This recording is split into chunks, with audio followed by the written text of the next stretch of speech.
Good evening. Welcome to South Asia Newsline. I'm Asia Newsline. Here are the top stories we are tracking for you on Thursday, the 24th of September.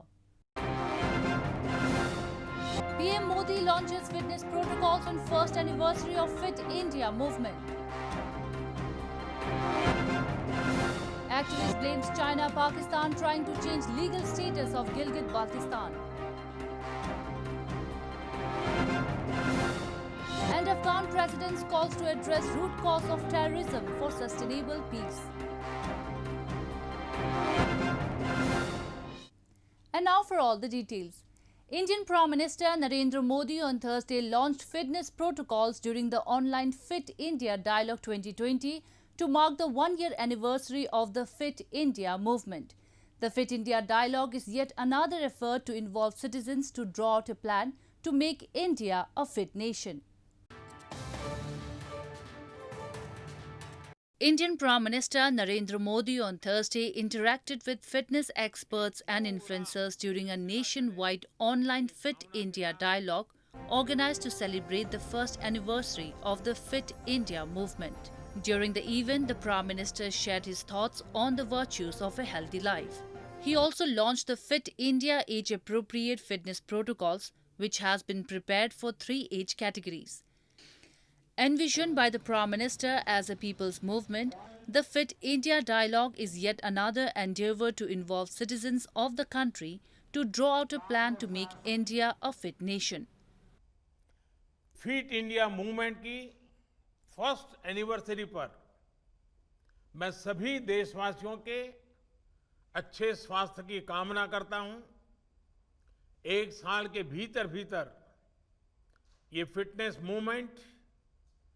Movement of people भी बन चुका है और movement of positivity बन चुका है। देश में हेल्थ और फिटनेस को लेकर निरंतर अवेयरनेस में बढ़ोतरी होती चली जा रही है। Fitness has become an even more important aspect of life in times of COVID-19. Earlier on Wednesday, Prime Minister Modi, while interacting with chief ministers of 7 states and union territories which were worst hit by the pandemic, reiterated the importance of face masks in halting the spread of coronavirus. He told them to increase their focus on effective testing, tracing and treatment of the disease. Meanwhile, India's COVID-19 case tally crossed 5.7 million mark with a spike of 86,508 new cases in the last 24 hours. The country now has 966,382 active cases. Amid the continuous protests from the opposition parties over recently passed farm bills, India's Agriculture Minister Narendra Singh has said the bills will bring revolutionary changes in the lives of farmers as they can sell their produce to get any buyer, get a guarantee of price of their crops and reduce their input. India's Agriculture Minister Narendra Singh Tomar, amid the ongoing controversy on recently passed farm bills, said the laws will bring revolutionary changes in the lives of farmers as they can sell their produce to any buyer, get a guarantee of price of their crops, use new technology and reduce their input costs. In an exclusive interview with news agency ANI, Tomar also launched a strong attack on the country's main opposition Congress party over its protests against the bills, saying the Congress leadership is trying to mislead farmers for its own vested interests. The Pharmacists Produce Trade and Commerce Promotion and Facilitation Bill 2020 and the Farmers Empowerment and Protection Agreement of Price Assurance and Farm Services Bill 2020 were passed by the Indian Parliament on 20th of September. कुल मिला के ये कहना चाहता हूँ कि खेती और किसानी का विषय जब आए तो किसी भी दल को सियासत नहीं करना चाहिए। किसानों के साथ बहुत अन्याय हो चुका, किसानों का बहुत शोषण हो चुका। किसान इस देश का सबसे बड़ा उत्पादन करता है और उसको जो स्वतंत्रता होनी चाहिए वो मोदी सरकार ने इन बिलों के माध्यम से दी है। Opposition parties and some farmer groups have been demanding that the government should roll back the farm reform bills, as these would threaten minimum support price and in turn would leave some small and marginal farmers in the hands of corporate and large-scale institutional buyers. The opposition members even created ruckus in the upper house of the parliament during the passage of the agriculture bills last week, which led to suspension of 8 lawmakers. The government maintains the new laws will end the role of middlemen in the farming sector. A personnel of India's paramilitary Central Reserve Police Force was killed in a terrorist attack on a patrol party in Budgam district of India's Jammu and Kashmir on Thursday. The terrorists also looted the service rifle of the personnel in Chadoora area of Budgam before they fled from the scene. The area was immediately cordoned off and search operations were underway till the last reports came in. This came 2 days after security forces gunned down a terrorist belonging to Pakistan-based Jaish-e-Muhammad terror group in Budgam district. Meanwhile, in another incident, one terrorist was neutralised by security forces in an encounter in Tral area of Jammu and Kashmir on Thursday. Moving on, political activist Dr. Shabir Choudhry has raised concerns over Pakistan's announcement to give provincial status to Gilgit Baltistan. He claimed China and Pakistan are trying to change the legal status of the illegally occupied region amid border row with India. Activist Dr. Shabir Choudhry has blamed China and Pakistan are trying to change the status of Gilgit Baltistan amid China's ongoing border war with India. Speaking on the recent announcement by Pakistan to elevate Gilgit Baltistan to the status of a full-fledged province, Choudhry said the illegally occupied region's assimilation into Pakistan works well with China that has poured billions of dollars for the construction of China-Pakistan Economic Corridor or CPEC. He said the move is aimed to change the legal status of Gilgit Baltistan, which India claims as part of its erstwhile state of Jammu and Kashmir.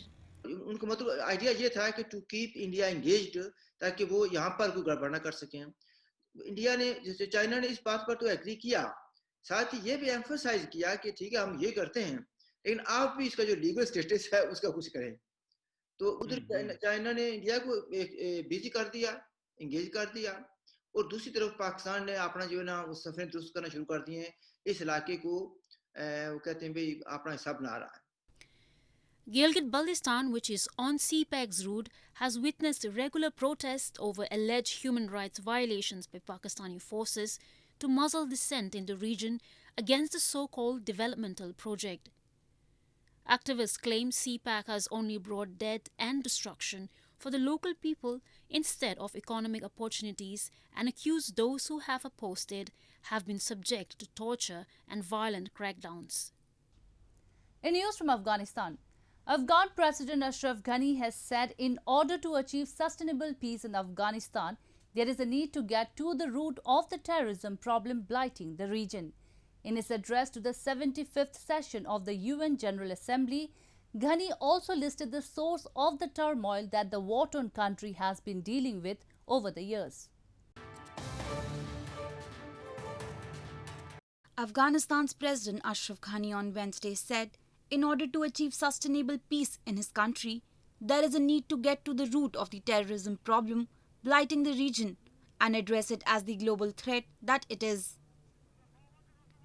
Addressing the general debate at the 75th session of the UN General Assembly through a pre-recorded video statement, Ghani listed sources of the turmoil that his war-torn country has been dealing with over the years.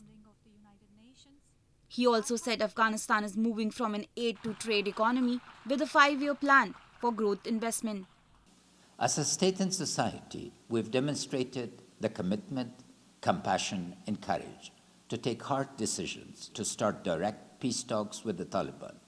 This won't be enough. For sustainable peace in Afghanistan, we must get to the roots of the terrorism problem, blighting our region, and address it as the global phenomenon and threat that it is. The Afghan president's remark came as in an effort to end the 2 decades of war. The Afghan government and the Taliban are engaged in peace talks in Doha. Moving on to news from Sri Lanka. Sri Lankan President Gotabaya Rajapaksa has called on the United Nations to end the political witch hunts through questionable motives against member states in order to ensure the sustainability and credibility of the organization. Sri Lankan President Gotabaya Rajapaksa, in a pre-recorded address to the United Nations General Assembly's annual debate on Wednesday, highlighted his government's successes in managing the spread of COVID-19 pandemic and creating new trends for economic revival. President Rajapaksa called on the UN Health Agency, World Health Organization to facilitate universal access to a COVID-19 vaccine once developed. He also underlined the need to end political witch hunts through questionable motives against member states. Doing so, he said, would ensure the sustainability and the credibility of the United Nations. Sri Lanka, he said, is committed to follow a neutral foreign policy with no affiliations to any particular country or power bloc. The UN system needs to ensure equity, inclusivity and transparency while being more responsive to the ever-changing global environment. In order to ensure the sustainability and the credibility of the organization, political witch hunts through questionable motives against member states need to be halted. The island nation has been criticized for the killing of thousands of Tamil civilians at the end of the civil war in 2009 by the UN's human rights bodies and several Western countries. They have called for an investigation into the matter, but Sri Lanka has opposed it.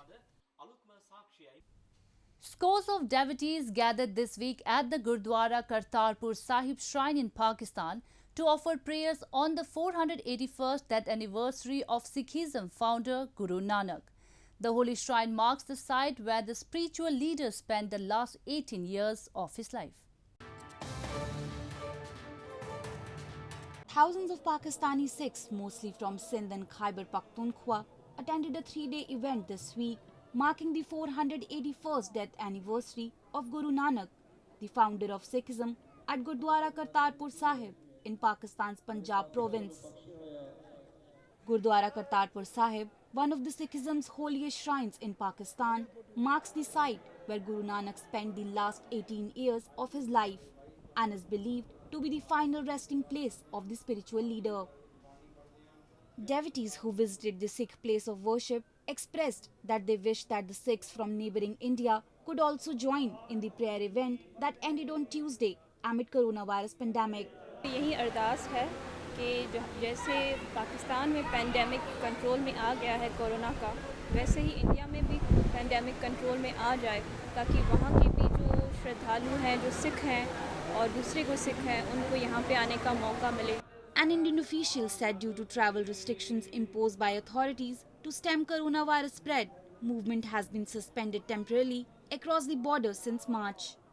A border crossing pact between the nuclear-armed neighbours allows visa-free access from India to visit Gurdwara Kartarpur Sahib in Pakistan. Well, that's the way it was in South Asia this evening.